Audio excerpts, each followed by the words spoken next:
చాలా మంది వికలాంగులు ఇక్కడ నిరసన తెలుపుతున్నారు. మాకు ఏవైతే 6,000 పెన్షన్ పెంచిస్తామన్నారో ఇప్పటి వరకు ఇవ్వలేదు. చూస్తుండగానే 2.5 ఏళ్లు గడిచిపోయింది. ఇంకా 2.5 ఏళ్లే ప్రభుత్వం మీది మిగిలి ఉంది. సో మీరు ఈ 2.5 ఏళ్లలో ఏదైతే మాకు వాగ్దానాలు ఇచ్చినారో అవి నెరవేరిస్తేనే మీ గవర్నమెంట్ మళ్ళీ ఏర్పడుతుంది, లేకపోతే మేము ఏం చేయాలో మాకు తెలుసు అని చెప్పేసి కూడా ఇక్కడ నిరసన వ్యక్తం చేస్తున్నారు. మనతో పాటు ఇంకా లేడీ హ్యాండిక్యాప్డ్ పర్సన్స్ కూడా ఉన్నారు, మాట్లాడించే ప్రయత్నం. అమ్మ నమస్తే.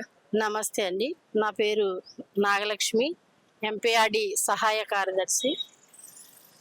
ఎన్పీఆర్డి ఎన్నో పోరాటాలు చేసి పోరాట ఫలితమే మాకు అన్ని ఇస్తున్నారు ప్రభుత్వం. కానీ ఈ పింఛన్ విషయంలో అయితేనేమి మహిళా రిజర్వేషన్ మాకు అమలు చేయట్లేదు. పింఛనే కరెక్ట్ టయానికి రాదు. 28వ తారీఖు 30వ తారీఖు అట్లా ఆ టయానికి రాకుండా ఆయన ఇష్టం వచ్చినట్టు వేస్తున్నారు. కానీ మాకు మా బాధలు తెలుసుకోవాలి, మా బాధలు మీ బాధలు మేము తెలుసుకుని మీ అవసరాలు తీర్చడానికి ఈ రేవంత్ అన్న ఉన్నాడు, వస్తాడు, రప్పియండి, మీకు ఒక్కసారి ఇవ్వండి అని ఛాన్స్ ఇవ్వండి అని అంటే మేమందరం నమ్మి వికలాంగుల జీవితాల్లో వెలుగులు వస్తాయేమో, 6,000 ఇస్తానంటున్నాడు, జీవితం బాగుపడుతుందేమో అని అనడం ఎంతో ఆనందంగా అనిపించింది. కానీ ఇప్పుడైతే మాకు ఎంత బాధ అనిపిస్తుందంటే, ఇంట్లో ఉండి ఏ పని ఉపాధి లేనటువంటి వాళ్ళు, పింఛను మీద ఆధారపడి బతుకున్నటువంటి వాళ్ళు 28వ తారీఖు వస్తే ఇంట్లో ఎట్లా నడుస్తుంది?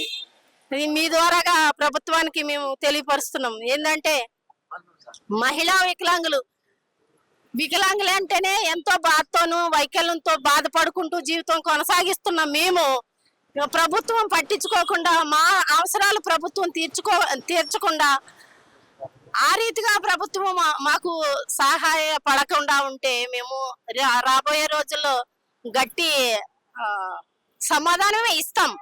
ఎందుకంటే 30 నెలలు గడుస్తున్న ప్రభుత్వం వచ్చి వికలాంగుల బడ్జెట్ అంటేనే వికలాంగులకి మేము అప్పులు చేసినాము, వికలాంగులకి ఏమి ఇవ్వలేము అని చెప్పడం జరుగుతుంది. కానీ హైడ్రాకి చేసే ఖర్చులు, మరి సభలకు పెట్టే ఖర్చులు ఇంకా చాలా ఉన్నాయి. అట్లా ఇది వికలాంగులకి ఎంత మాత్రం ఎక్కువేమీ కాదు.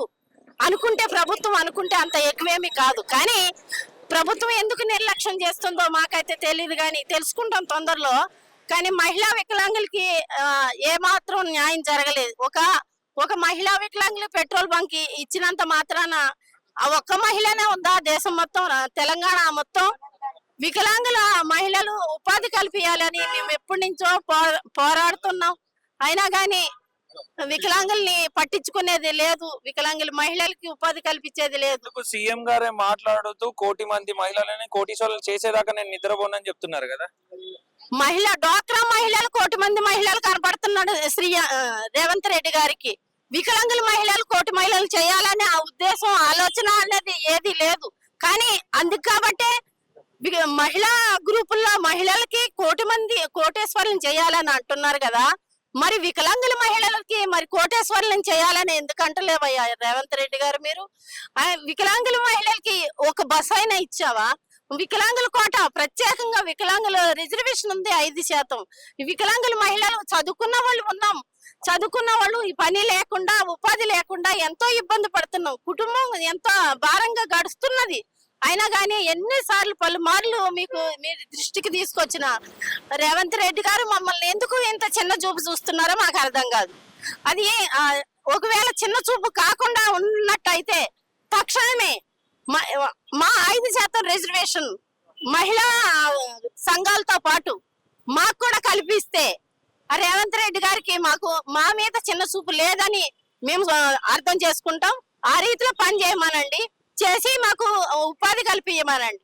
అంతే. మళ్ళీ పింఛన్ కూడా కరెక్ట్ టయానికి 1వ తారీఖు ఉద్యోగస్తులకి 1వ తారీఖు జీతాలు వేసేయండి.